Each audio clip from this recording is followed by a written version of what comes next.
My name is Maya, and I live in a small town on the east coast of America. From early childhood, my life has been closely tied to the ocean, as my father is an experienced marine biologist and my mother works at the local Maritime History Museum. Even from an early age, my parents took me along on their expeditions to study the underwater world. I remember being 6 years old and putting on a mask and snorkel for the first time, immersing myself in the clear waters of a warm bay. All around stretched an amazing coral garden, with bright anemones and algae where whole schools of colorful fish frolicked. It was truly a magical sight that opened the door for me to an entirely different world full of enticing secrets. Gradually, I went from being a mere observer to becoming my parents' young assistant.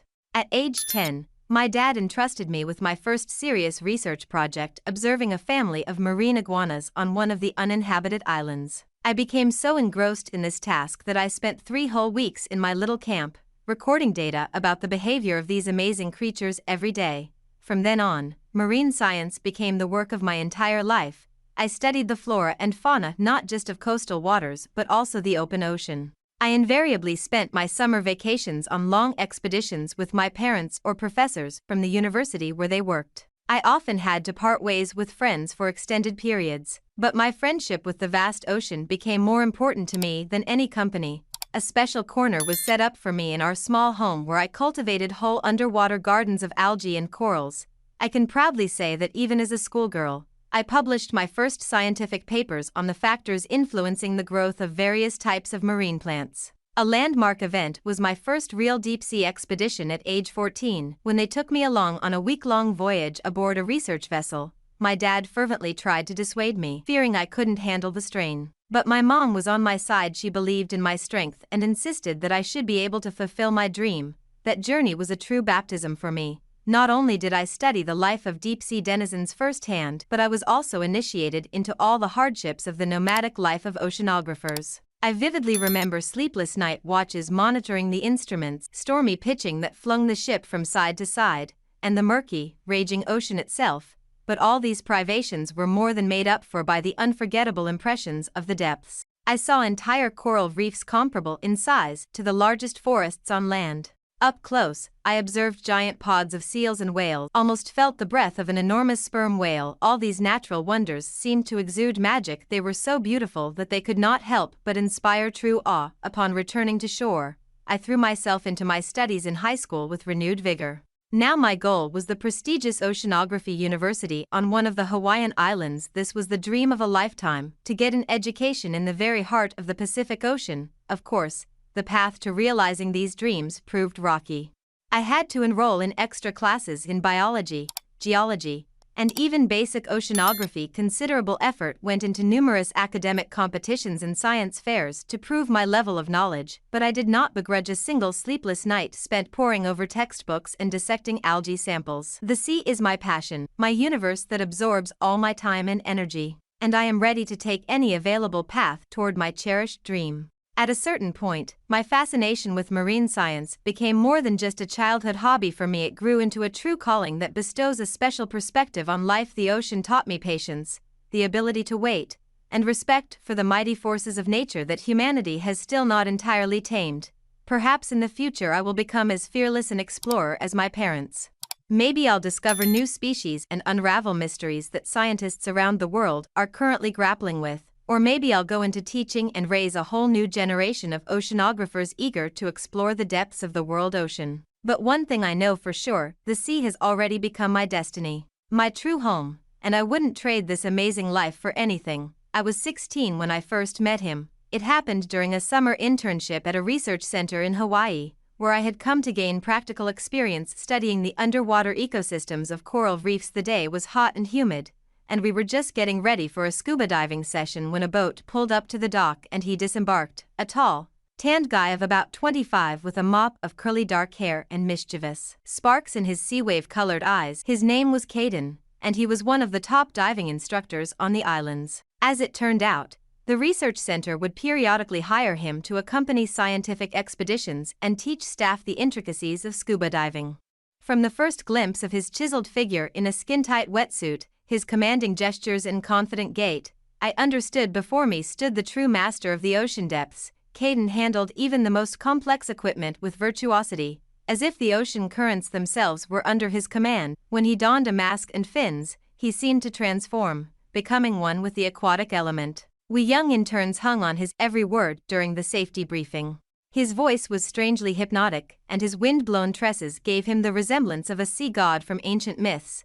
I was utterly spellbound by this Caden, his magnetic presence and ethereal beauty. And it seemed I was not the only one gawking at the mysterious instructor among my fellow interns. Lively discussions about his looks immediately ensued, with some of the girls already hatching the boldest plans to win the bachelor's heart. Nevertheless, during the actual dive, Caden immediately made it clear that duty came first for him. He professionally oversaw the entire operation, constantly reminding us about discipline and curtly shutting down any attempts at frivolous flirtation. His eyes reflected only the boundless azure of the ocean expanses, and his movements bore the focused intensity of a predatory sea creature. The dive turned out to be a real adventure.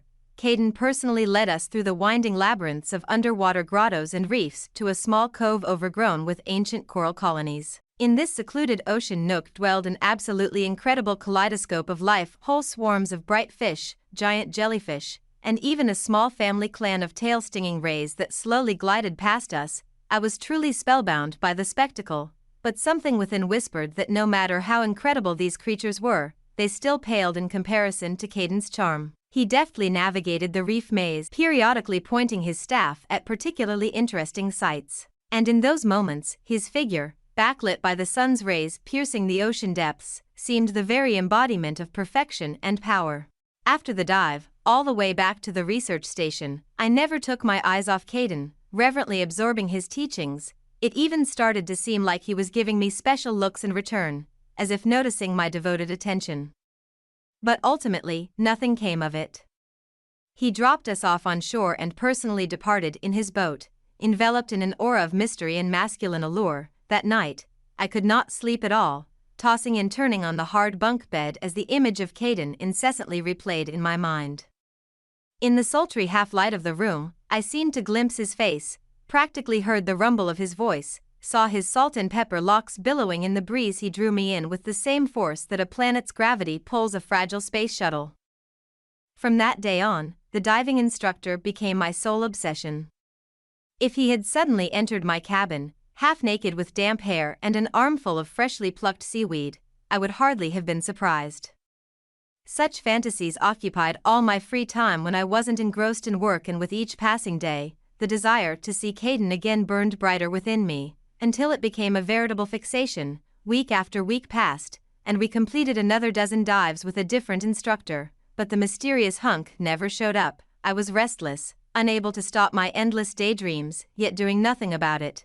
Perhaps deep down I already understood the futility of pursuing the heart of such a man, and therefore preferred to content myself with my obsession from a distance, preserving the fragile mirage in its pristine purity.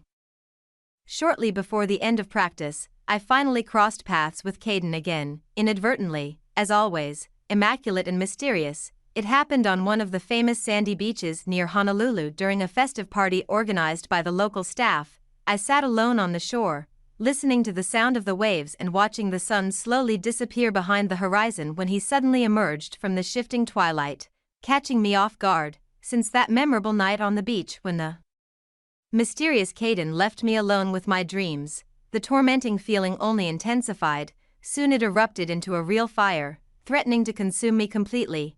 I couldn't shake the instructor from my mind for a moment, his enticing profile, mesmerizing voice, authoritative gestures, his image haunted me everywhere, in the locker room before another dive, in the cabin where we slept, in the shower stalls where I futilely tried to wash away the obsession. My obsession was so obvious that soon other girls from our group noticed it. While some merely laughed enviously, others openly teased me. Emily, my close friend with whom I was especially close, jokingly referred to my condition as Cadenitis. Unlike the rest, she knew how to be serious and listened sympathetically when my lovesick heart poured out. Gradually, the circle of those privy to my secret passion expanded, more and more often, during breaks between classes. Girls' conversations inevitably turned to discussions of my forbidden fascination with the perfect instructor. One gossip would share a new batch of rumors about Caden's love affairs, while another would sarcastically mock my unrequited passion. These gossips irritated and annoyed me to the extreme. Alone in my cabin, I collapsed on the hard bunk, helplessly swallowing tears of despair, and then the most vivid hallucinations would begin, in which I imagined Caden entering the room, standing over me at full height, stealthily shedding the remnants of his clothes, and passionately kissing me. This vicious circle of suffering and sinful visions tightly ensnared me in its sticky strands. In the end, the agonizing secret was even revealed to my parents when I returned home at the end of practice, utterly exhausted and on edge. There could be no doubt, something had happened to their daughter. Some emotional trauma had undermined her vitality. Mom and Dad tried in vain to talk to me, to find out the reason for the changes. Neither my mother nor my father had ever experienced anything like this before. After all, maritime professions do not favor outbreaks of youthful love. The experiences of their teenage daughter, overwhelmed by all-consuming passion, were foreign to them. Only towards dawn did my father start questioning Emily in the company about Caden himself, fishing for any details about his character, habits, lifestyle. Past. Meanwhile, my mother sat beside me, gently stroking my head, soothing me with tears and tender, incomprehensible words of comfort, and then, apparently, they exchanged some kind of signal. And together they told me everything as it was. It turns out that in the professional sphere, Caden's name was well known. However, for rather tragic reasons, several years ago, this reckless adventurer had fallen from a prestigious instructor job, getting into serious trouble after one of his escapades. Drunk and reckless, he attempted a night dive alone and nearly died, getting entangled in poachers' nets not far from the shore. This story spread throughout the diving community, with many guides and instructors flatly refusing to work with the former favorite who had decided to throw his career in the trash. It was even rumored that he spent some time under investigation, but ultimately got away with a suspended sentence. Stripped of his license and official employment, Caden was forced to take on odd jobs, which became his only source of income. After hearing this whole story, I didn't know whether to cry out of shame and despair or to run and hide wherever I could. On one hand, the image of the perfect man shattered in an instant against the harsh reality, being cracked and corroded by the flaws of reality.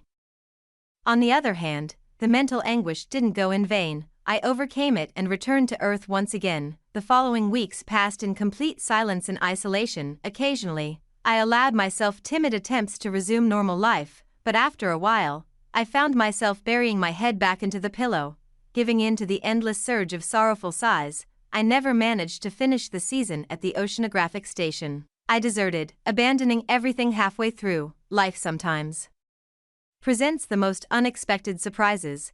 Who would have thought that my infatuation, initially perceived by everyone as harmless girlish folly, would one day drastically alter my entire life path?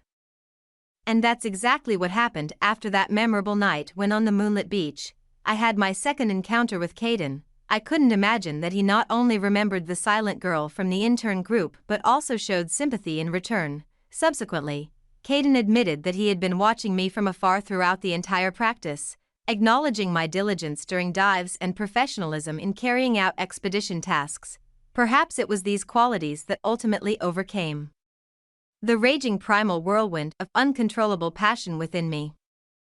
In any case, after that evening on the beach, we began regular communication. At first, it was simple and quite friendly, exclusively in a work format. Caden invited me on small introductory dives, during which he showed me the most secret corners of coral reefs and inhabitants inaccessible to the public. I diligently memorized all his instructions and listened with an open mouth to the fascinating tales from the adventurous life of a seafarer, and upon returning to shore, as if nothing had happened, Caden left me, immersing himself again in the routine of his duties as a guide and instructor. However, rumors and gossip about the true nature of our training sessions quickly spread among the rest of the staff. And although most of them remained nothing more than distorted rumors, the very fact of their appearance served as evidence of the beginning of a new chapter in my life. Soon, Caden and I transitioned to a more open and trusting style of relationship. Now he no longer concealed his sympathy, showing it on any occasion. Often we sat together on the sandy shore until late at night, when he told the most incredible stories about his travels across the expanses of the world ocean. Caden was a true master of colorful descriptions, literally transporting the listener into another reality. In those moments, I couldn't take my eyes off his face. It seemed to me that with each new story, he opened up to me more and more, revealing his true essence. By that time, the dissonance of the first disappointments had dissipated like morning mist under the rays of all-consuming love. I was ready to accept Caden with all his shortcomings and past mistakes. Although, I must admit, the news of the renewal of our relationship was not met with as much enthusiasm by my family as I would have liked. My mother held the line until the last moment. She was tormented by sad rumors about my chosen one, but over time, even she realized the depth of my feelings and accepted Caden, albeit with some difficulty. It was much harder to convince my strict father of the decency of my fiancé. For many years, he had been influenced by stories of the instructor's past sins. However, the perseverance and determination inherent in our family for many generations ultimately played their decisive role. Caden's hot conviction that he had once and for all bid farewell to futile adventures slowly but surely persuaded my parents. And when one fine day, with a meaningful grimace, my father clapped him on the shoulder and called him son, I understood. The final battle was won. He was accepted into the circle of trusted individuals. The next few years, Caden and I spent inseparably side by side, working at research centers and joint expeditions. Often we even led entire teams of scientists and volunteer divers, exploring the most remote corners of the ocean depths. I confess, it brought me great pleasure to observe how drastically people's attitude towards me changed after hearing rumors of our engagement. Former mockers and fervent critics of someone's unattainable dream suddenly fawningly caught every word and gesture of Caden.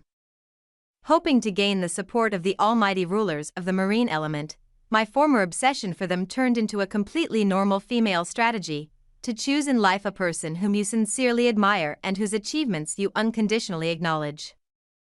But even the infinitely sweet months of love madness and fruitful teamwork eventually came to their logical conclusion. While on another expedition studying the behavior of deep-sea hammerhead fish, Caden and I finally dared to broach the subject of the future of our union. As sailors and oceanographers, pioneers' lives don't always favor family life. Ultimately, numerous pros and cons were considered, weighed, and set aside.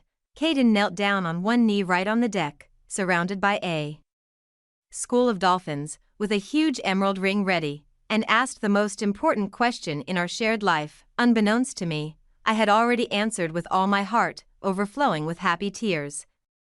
In the coming months, we had to endure a new hurricane of conflicting feelings and emotions. Against the backdrop of rigorous wedding preparations, all close and distant relatives began to shower us with heaps of valuable advice regarding married life. To say that the first months of married life were a fairy tale would be an understatement. Happiness literally filled me from within. Caden and I spent all our time together, savoring every moment of long-awaited unity. After so many years of tantalizing anticipation and overcoming obstacles, we had finally found each other. From now on and forever, of course. At the initial stage, we had to face considerable difficulties adjusting to new life circumstances.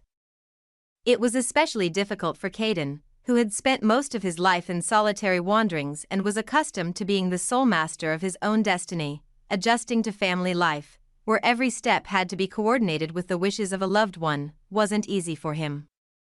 But we overcame all these domestic troubles together, teaching each other the art of compromise and mutual respect for personal beliefs. Initially, petty quarrels over trifles happened quite often, but over time, the arguments subsided, replaced by a joyful realization of the importance of our union and plans for the future. In those moments, we contemplated children, recalling our own youthful hopes and dreams. We were already beginning to look for the most favorable place for their birth and subsequent upbringing.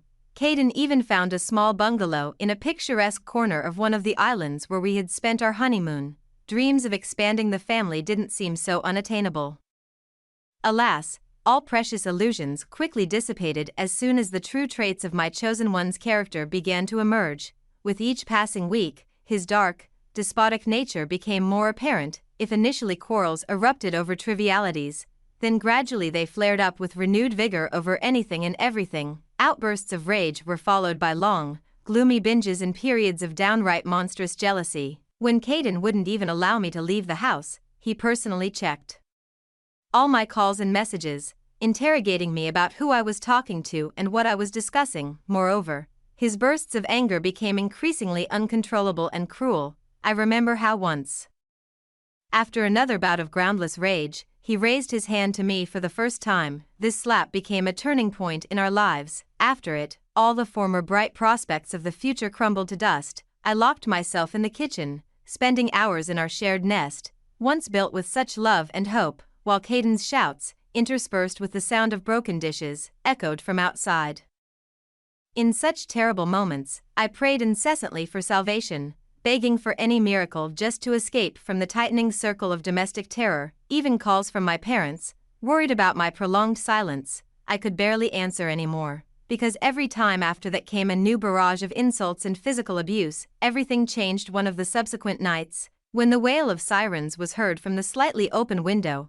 This long-awaited salvation was approaching. My parents decided to intervene and help their orphan daughter in time. By a lucky coincidence, Caden himself wasn't at home at that moment. He was out carousing with friends, probably with those same buddies from his wild lifestyle who had once drawn him into the vortex of self-destruction. Hearing my intermittent sobs, Dad and Mom managed to open the front door, meeting them with bruises and contusions. I finally dared to tell the whole truth about the true state of affairs. Dad paced the room with clenched fists, literally boiling with rage at the thought of the atrocities committed by my sadistic husband. Mom, on the other hand, didn't hide her bitter tears, comforting me and assuring that everything would be fine. That same evening, I gathered what little I had and fled their home with my parents, like a runaway from my own family nest. Immediately after that, we filed a petition in court to immediately initiate divorce proceedings and filed a counterclaim for injuries inflicted in the household. Up to the preliminary arrest of my hated sadistic husband, thus ended one of the darkest and most humiliating chapters in the history of my life. But even now, many years later, memories of this nightmare evoke a sense of deep disgust and shame. After all, at a time when most of my peers were just preparing for adulthood, I had already experienced almost everything.